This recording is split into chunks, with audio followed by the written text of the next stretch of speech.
right. Well, I'm going to let you pull it up. Okay. I'm so sorry about that, Mica. I just knocked the phone completely across the room when I went to get your call. How are you? Well, it's trick or treat time. Exactly.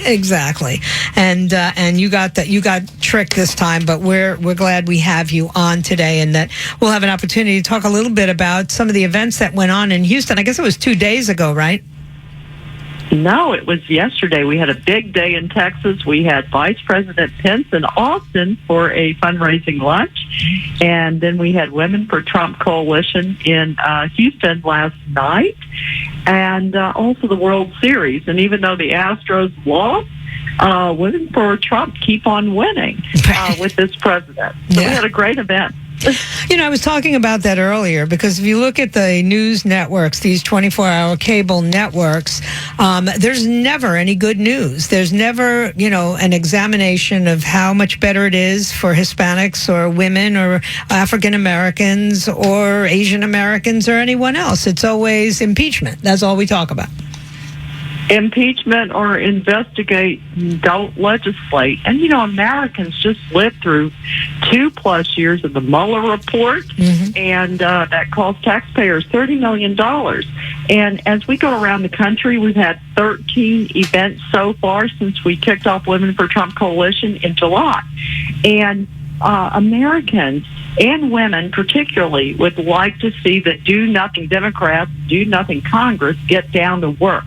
Solve the immigration crisis at the border, close the loophole with catch and release, and asylum laws, help fund better prescription drug prices, get to work for the American people. Instead, we've got this impeachment inquiry going on, and I really predict that it is going to blow back on the Dems, and I'll tell you why. Because, first of all, we've raised a record amount of $125 million since last quarter, thanks to this impeachment nonsense, for example. Yeah. I said earlier, I heard an interview, I read an interview actually with Brad Parscale, who I think is a genius, and basically ran a social media campaign that caught the Democrats completely by surprise in 2016. And his predictions are even worse for the Democrats in this upcoming election. They are so far behind in the money game. They're so far behind in the motivation and the grassroots training that the RNC is doing. They should be spending a little more time on trying to find a candidate that can actually stand up against Donald Trump and give him a run for his money than on an impeachment inquiry that's going nowhere. Agreed. And also, what record do the Democrats have to run on? Brad Parscale, for example, is running one of the most sophisticated digital and data operations in the history of any campaign. So he sort of took a page out of the Obama playbook. And I really think that Democrats underestimate women. After all, they are a very important voting bloc, but also they're not single issue people. They're not one dimensional. They care about a multitude of issues, whether it's healthcare, economy, the military, national security, the rights of an unborn child. And what I worry about is that we're fighting for the soul of this country. Democrats are fighting for the soul of the country in trying to turn the country back to socialism. And that should alarm every American. And I always ask them, is your life better under Donald Trump? Do you have a little more money in your pocket under Donald Trump? If it's not broken, don't fix it. Yeah, and I think that you can see that in more than just anecdotal ways. The language that the Democrats are speaking is not resonating with most of America. I mean, they certainly appeal to the two coasts. If you're one of these coastal elitists who went to an Ivy League school, then you understand what they're talking about. But the majority of Americans just scratch their head and say, wait a second, we actually have a member of the National Security Council, regardless of his credentials, testifying in a case about the commander-in-chief? That just sounds wrong to most Americans. It's also wrong because they're in a skiff in the basement of the House holding secret meetings. Yes, Republicans are allowed to ask questions, but they're not allowed to release any of the transcripts. They are being leaked by the Democrats. They sort of cherry pick their facts.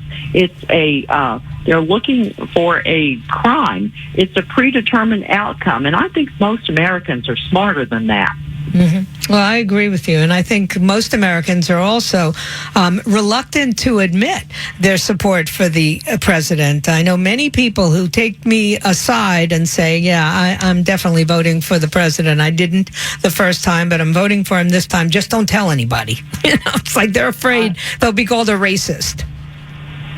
Well, but that is also what the Democrats do. Look at what Hillary Clinton called us, deplorable. Right. So we're going to have a derogatory label no matter what we do, but we have to look at the president's accomplishments. He's keeping his word. We had a huge victory on Sunday, taking out al-Baghdadi, one of the worst terrorists. We struck at the heart of ISIS. And naysayers said, hey, if we withdraw troops from Syria, we'll create a vacuum, and then, ISIS will reconstitute itself. Well, they underestimated the president. He plays chess. He knew that they had the ability to strike at the very heart of evil in that region.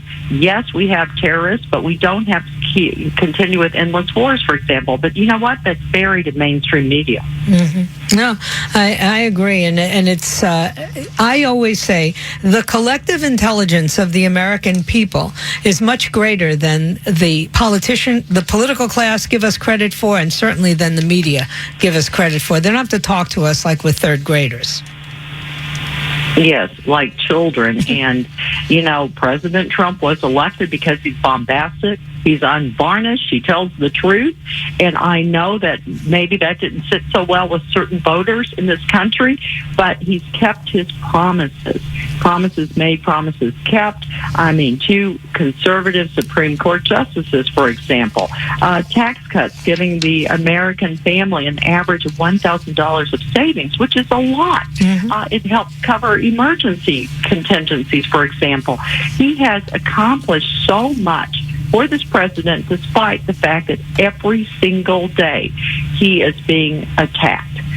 And I truly believe that the Democrats had planned to impeach him from day one because they want to overturn this election. They said that from day one. I mean, I was in D.C. for the inauguration, and I remember these protest marches that were taking place before he even had a chance to show what he had, and they were just convinced that they didn't get what they wanted, a third term of Barack Obama through Hillary Clinton. They had been outsmarted at the polls, and they were furious. They remain furious. I can only imagine how much more furious they're going to be when the landslide happens next year. That's why it is so important for women to support the president. They can text 88022, go on the Donald J. Trump website to sign up. What we want to do is mobilize an army of women in this country to help register voters and get out the vote. And I always say, if your life is a little bit better under Donald Trump, why not support this president?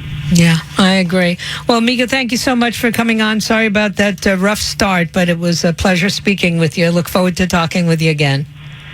Oh, thank you so much, Joyce. Have a great Halloween. All right, you too. Don't get any more tricks, just treats. All right, quick break and we'll be right back.